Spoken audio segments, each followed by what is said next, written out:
Take 3. And action. Oh, hey, steak.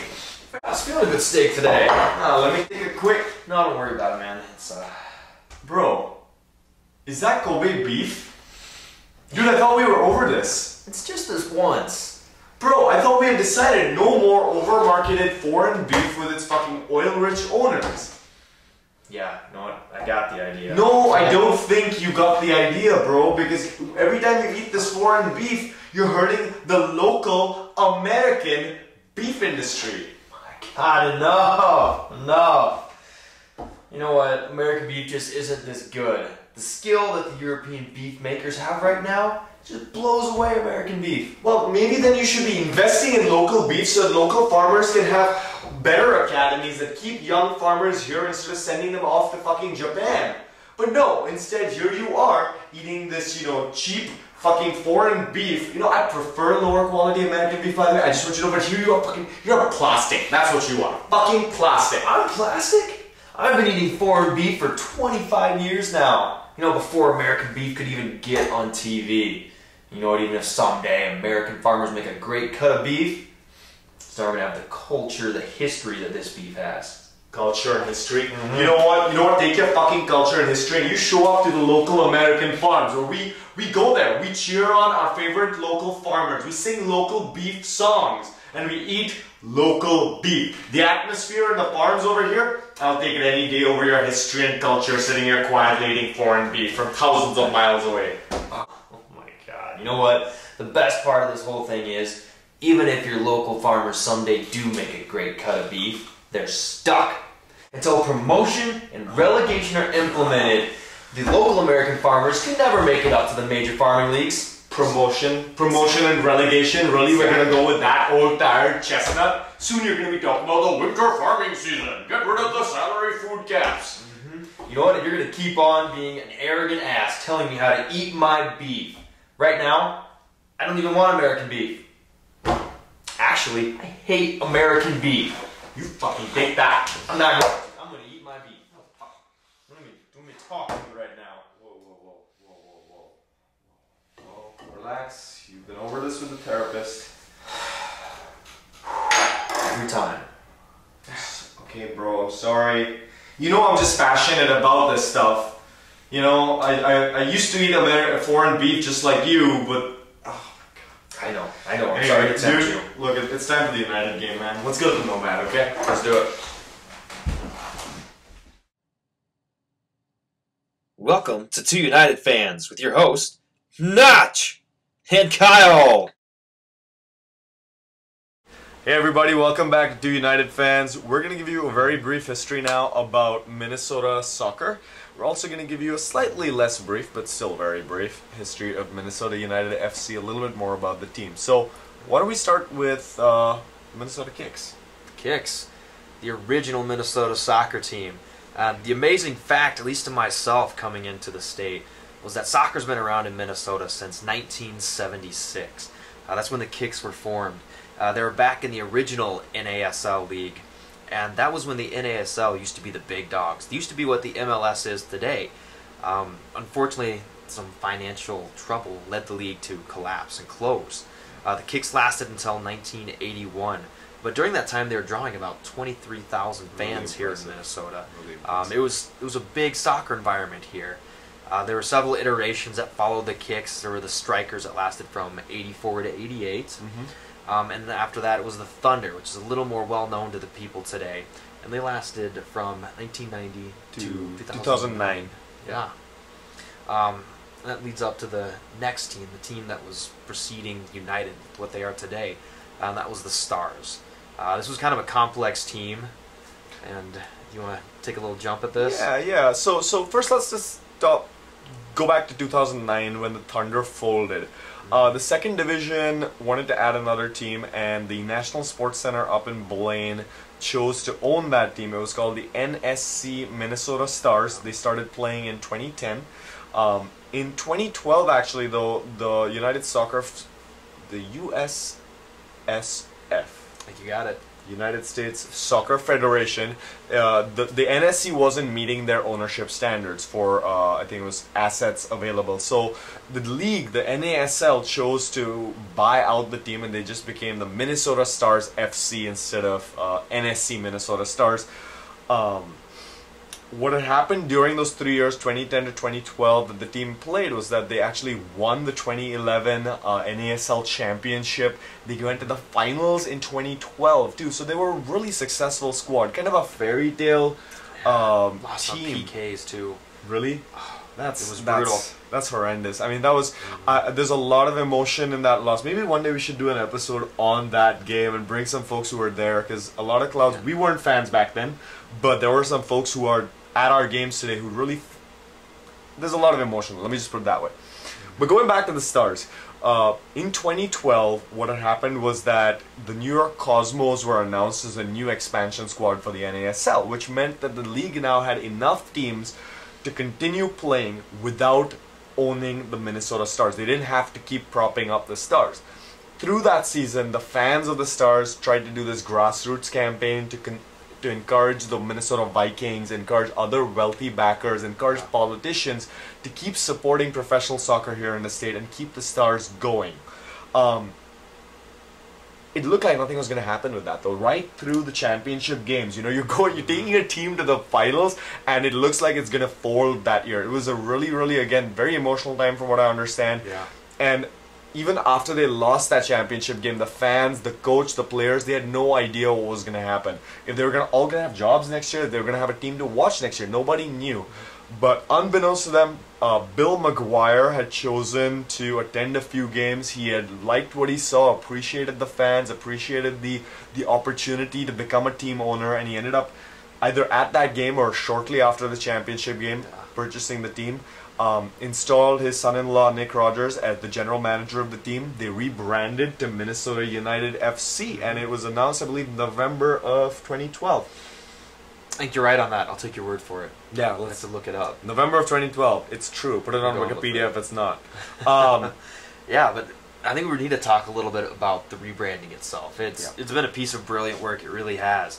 And they've taken the team back to the days of the Thunder, essentially, when we're really seen as a professional league here. And the crest itself, if you haven't seen it, go look it up. It was recently voted. If you read it at all online, it was put on a Reddit poll and won for the best looking crest in all of North America. Beautiful, really. It is, and it's to give you a brief visual description. It's let's go back a second because we can put the image of the crest in there. You better edit this. If I'm anyway, we're totally not gonna edit this. Brilliant. So if you haven't seen the crest, go look it up. And it's a loon over a, what shape would you say that background is? It's a shieldish shape. Shieldish, 3 stripes. Shieldish. Shield. That's a word. Put it on Wikipedia if it's not. We're recreating the internet today. We really are. But it's a loon with 11 feathers representing all the players on the field, and then the North Star, which some people have mistakenly assumed that's for a championship back when we were the Stars. According to Nick Rogers, the president, that's not the case. It's more of a symbol, maybe referencing that, but it's for the North Star reference of Minnesota. And also, the 3 stripes on the shield, you'll notice that the outside 2 are meant to represent Minnesota and St. Paul. And the Minneapolis and St. Paul. And by the way, it's not Minneapolis and St. Paul. It's St. Paul up top and then Minneapolis down below. I live in St. Paul. I like that. Thank you, Nick Rogers. Thank you to the folks who designed that crest. I appreciate it. And hence the name Minnesota United FC. Oh, the blue band is the Minnesota Rubber, too. In case you're wondering. So the nickname, obviously, is the Loons. It's what we've come to know them by and call them as Minnesota United FC, or the Loons. The colors are black and blue, too, which look pretty cool. I don't know if there's a specific significance to those, but they're beautiful. I really like it. Come up with a good chant, too, using those the black and blue. Just to go ahead and tell you a little bit about what happened. The first season was not quite as explosive, maybe. We were finding our feet as a team, I think. The first half of the season was played at the Metrodome, in fact, which was an interesting venue. I think people posted good attendance figures, but it felt a little cavernous. I started watching the team back then, and it was a little empty as a stadium to watch, but still great atmosphere because of the supporters group, the Dark Clouds, who we'll talk about in just a second. We finished that season in 6th place in the spring and then 4th in the fall.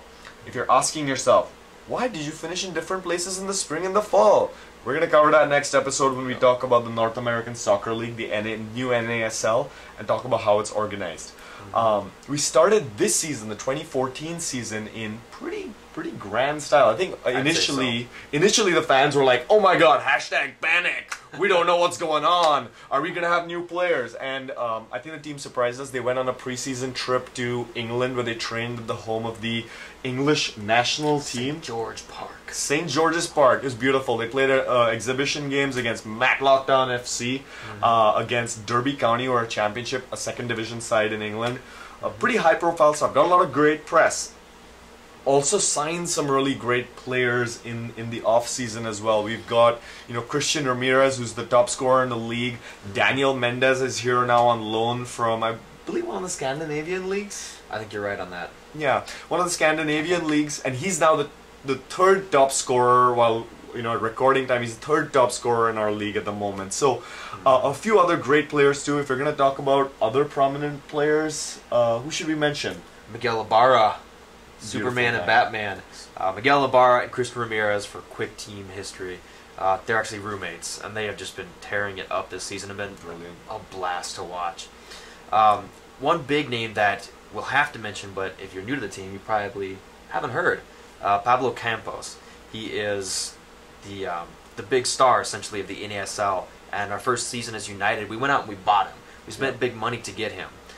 During this preseason trip over to St. George Park, he actually injured his knee, and I don't remember which ligaments. I'm pretty sure he tore both his ACL and the MCL. So he has been out all season. He actually just arrived back in Minnesota. The team had posted. Still working on his recovery, so it's hopeful we'll see him again this season. I also add that Kevin Venegas, Justin Davis have been really great for us.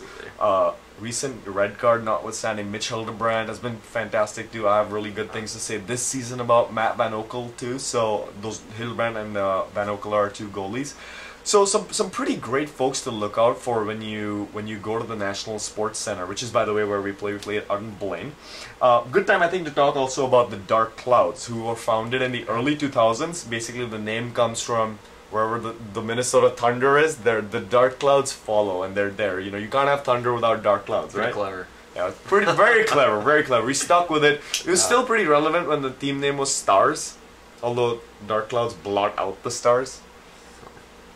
Anyway, point being, they're the Dark Clouds. A lot of great traditions come into play, but a few interesting things as well, which I think more unique to soccer culture in the United States, or within soccer culture in the United States. One thing, we don't swear in our chants. We're not violent, which you'd hope that was less unique, but it is somewhat unique still.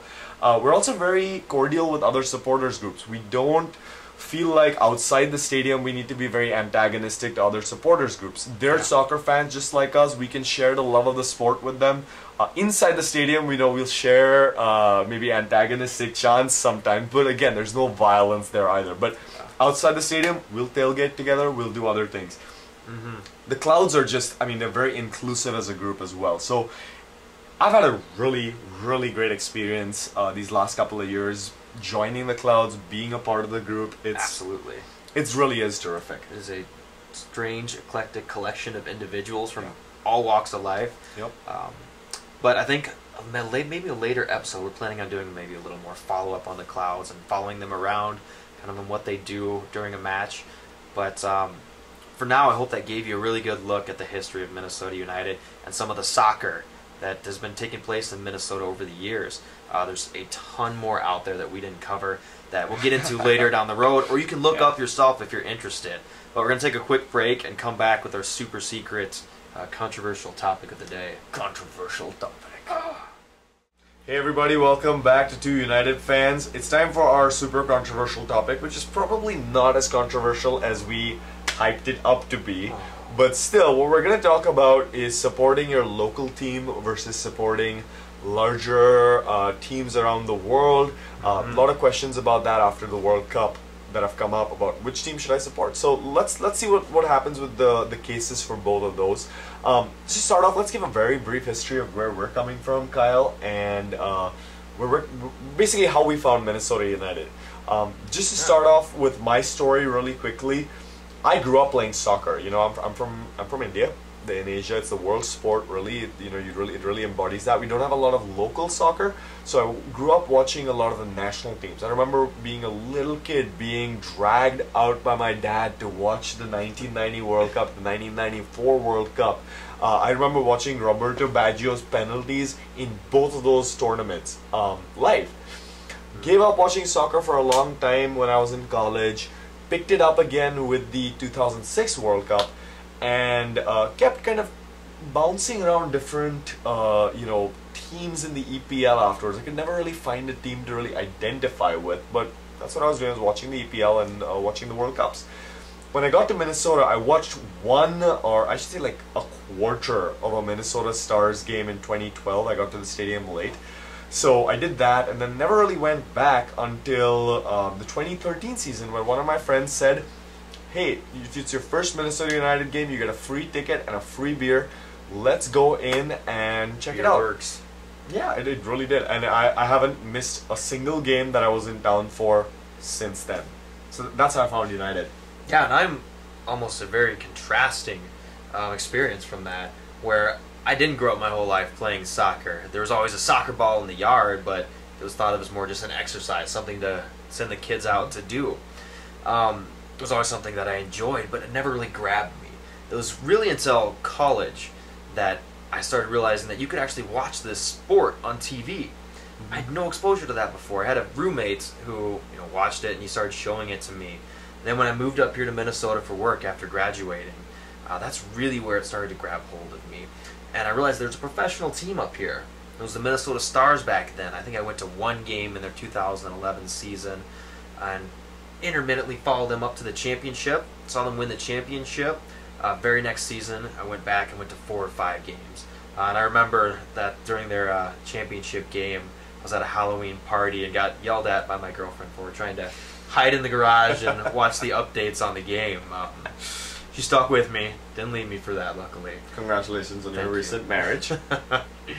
But after that, season ticket holder. The next year is when United formed. Bill McGuire came in and bought the team, and I've been with the team ever since and gotten more and more involved with the team, and it's just been amazing how much the sport can really grip you if you really want to join. Yeah, absolutely. So hopefully now you know a little bit about who your two podcast hosts are, where we're coming from the perspective. That's why we took this, you know, little side journey through where we're coming from. But let's talk a little bit about why you should support a local team or your choice to support a big team. And I think the first thing we need to discuss is the difference between watching soccer in a stadium versus watching on TV. I think that's a big difference that I never realized before I actually got to the stadium. I mean, yeah, the difference is, I mean, it's quite startling. If you've never seen a game in a stadium, go. Wherever you're watching this, if it is outside of Minnesota, there's some form of soccer near you. Just go. Just check it out. Soccer is a very affordable sport to get into right now, and there's generally a team at some level near you. But the big difference is really atmosphere versus skill. And that's the point you need to bring up here. Is if you're watching it on TV, you're going to get close-ups of players. You're going to see the play from every angle. You're going to get the instant replays. You're going to get Ronaldo. Exactly. Ronaldo. Bale. We're going to get one team. You're going to get the most skilled players on the planet. Yeah. Very, very technically proficient stuff that you're going to watch. And you're not going to get that here in Minnesota. I don't think anyone's going to try and defend that point. The quality's not there, but the atmosphere is. It's something that can't be described. We can't accurately describe it to you here. You just have to go. Let me take a little bit of a shot at that, shall I? Give it a try. I'll give it a try. I'm not gonna do the best job, but it's just something that you feel very viscerally when you step into the stand. I remember my first pro soccer game I went to and just coming and the grass being there. the supporters being loud in this corner, and it's just a sensory overload in some ways, which, you know, walking into a bar on a Saturday morning, you're not going to feel that. You'll watch a better game, technically, skill-wise, but you're not going to feel that visceral connection to what's going on. Then when you stand with the supporters, if that's what you choose to do, that's a whole nother ballgame with singing, the chants, and doing all those things. All I can say is it's a very all-encompassing experience, whereas watching on TV is watching on TV. Let's be honest. You did a pretty good job there.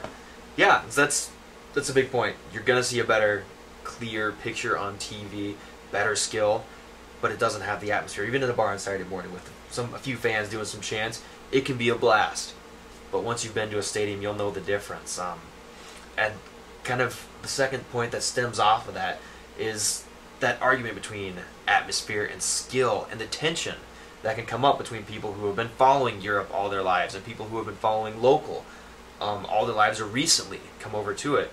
And you get this argument of, you know what, your league, what you're watching here in America, you know, it's not worth much because it's not even close to the skill that we're watching on TV. True.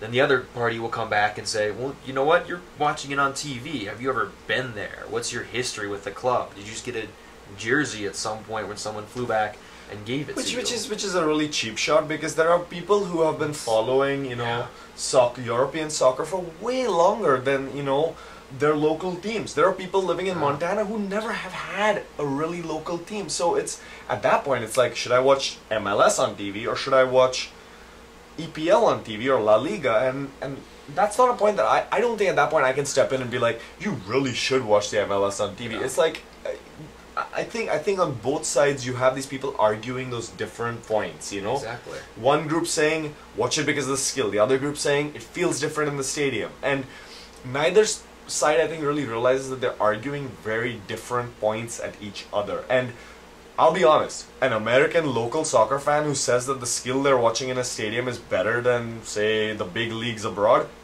they're an idiot. That's dumb. And on the same side, an American fan of European or abroad soccer who's saying that you get the same atmosphere at a bar than you do at a stadium, he's an idiot too. And you can't, like, you can't trust that. Yep. So let's talk a little bit about why you should maybe consider supporting a local team. And I think my first thought about that is that it strengthens the local infrastructure. You know, if you have a successful pro team, more people around you want to join the sport, want to play soccer. They want to join their better local academies. So at the end of the day, it strengthens the national team. You get a stronger performance at the World Cup, which I think, I don't know, the United States has, I think, it's got a more complex relationship with patriotism and nationalism, but certainly I think most people can agree that you want your local national team to do well. I know I want the Indian national team to do well. So it's something where if you support local soccer, the national team here will do better. Yeah, and even if you bring that down a level where it's not so complex and so hard to say, well, I went to a Minnesota United game, so we're going to win the World Cup, as much as I love that to be true. If you don't buy that argument for some reason, it comes down to even just the, you know, the community that we've talked about that you're supporting. You're new to a city maybe, or maybe you've had friends move away. The community around almost every soccer team you'll encounter is fantastic. Every supporter's culture is different, but everyone that at least I've encountered has been very welcoming, has been a great place to meet people who like soccer, meet people who like to hang out. There's so many different interests that you can gather from that. And a lot of laid back people too. It does seem to be that way. You can get as involved as you want in doing projects and leading different things, or you can really just enjoy the time being around other people. And a lot of the draw from each of those is so different, yet very much the same. And the different argument points about where you really want to be watching the local team or the European team. You both like soccer in the end. Whatever side of the argument you want, you're on. Yeah. And I think there is definitely common ground that can be found there. I think one other point that sometimes comes up in that discussion is the effect of history and culture. Yeah. And that's something that we touched on before. in our sketch today, where we were talking a little bit about the history and culture argument that some European soccer fans bring in, where their teams have existed for 100 years, whereas ours haven't. Minnesota United as a brand has been around for 2 years now. Yep. What I will argue there is, though, do you want to be part of a culture that you don't actively contribute to, or do you want to be someone who's creating that history and culture every day? I got to Minnesota in July of 2011. If I had started following this local team from the day I got to this state, I would have watched them win the championship in 2011. I would have watched them lose to Tampa, which Kyle did. I didn't. And when the Dark Clouds today sing at Crappy or Lockhart, the chant that recalls the victory of the championship, I would have felt that far more viscerally than I do. It's a big regret of mine that I came to this team as late as I did. Whereas I think folks who watch in bars, who watch more impersonally, you can participate in the culture, but I don't know how much you're actually actively contributing to that I'll go culture. as far as saying none. I'll say it. You say it? Okay. I will. I'll say it. There is no contribution to the culture in America. You can maybe influence a few friends to buy some jerseys online or something, but as far as the club over in Europe, they're not going to change because of what you do. And you can still absolutely enjoy that culture. And there is great culture. Whereas if you're in a Minnesota United game standing in the stands, you can start a chant that's based on a Kylie Minogue song or a Always Sunny in Philadelphia in-joke, and the whole crowd sings it with you, you know? It's one of those things where there is nothing quite so personal as being a local soccer fan. And I think both of us, Kyle watches more European soccer than I do. I don't, I'll be honest. I've given up other leagues now. It's just not, I live for the stand. I live for the section. I live for what we do with our team. I've never felt so connected to Minnesota as I do through the soccer. So that's another thing. If you're not from Minnesota like me, this is something that can help you connect to the state. It's something that has helped me feel that connection to where I live, to invest more into my local community, I guess. Mm-hmm. Yeah, I mean, kind of the last point we wanted to touch on is maybe the right, not a set of lists of ways here, but how would you go about talking to somebody about joining a local team? Maybe you're already going, maybe you're thinking about going, but there's definitely a right and a wrong way. And a lot of it goes back to the tension that can be built from just telling someone who's doing something. If someone's currently enjoying soccer, telling them you're wrong for the way you are enjoying soccer. No one's going to change their mind by doing that. If anything, you'll harden them in their ways even more. Yep. And so, really, if you're trying to bring them out to a game, like how Notch got out there, someone said, "Hey, here's a ticket and a beer." Yeah, literally, that's what happened. Yeah, and that's a great way to just invite friends. Hey, do you want to go hang out and watch it? Don't say you're doing something wrong. You're not supporting America. You're not supporting your local team by watching that over there. So you better come here and support. Yep. Nobody's gonna ever change with that. And remember the argument of atmosphere versus skill. And also I'll tell you, you know, we've probably made a couple of comments today which are, if you're a fan of European soccer, they probably pissed you off. Like, we've been a little insensitive towards that. So be prepared that if you're a fan of local soccer, someone coming to your local soccer game will probably make those same comments back. And I think on both sides, we've got to be a little more understanding of each other. If you've never been to a local soccer game before and some friend of yours is like an evangelist, is like, you will never see life the same way, and God knows I've done that to people, be patient. You know, that's probably not true, but, you know, just be patient with them. Ah. And if you're the guy whose friends are like, man, I hate local soccer, it sucks, it's like, be patient with them too and say, like, just try it out, see what happens. And sometimes you'll succeed, sometimes you won't, and maybe you'll like it, maybe you won't. Either way, it's all good, I think, right? In the end, it's not that hard. And I know we've ran a little bit longer than I think we intend to do with these. Way longer. Yeah. It was a fun rant. So please make sure and leave some comments below the video. Get in touch with us. Other ways. We're on our Minnesota United on Reddit, with the Minnesota United subreddit. We are at 2 United Fans. That's at 2 United Fans on Twitter. So you can comment on our performance conversation. Yeah, let us know what you liked. Yeah. Tell us what you think. Give us ideas for things that you'd like to see us discuss as well. I'm Nach. I'm Kyle. This is 2 United Fans. Thanks for watching, guys. Peace out.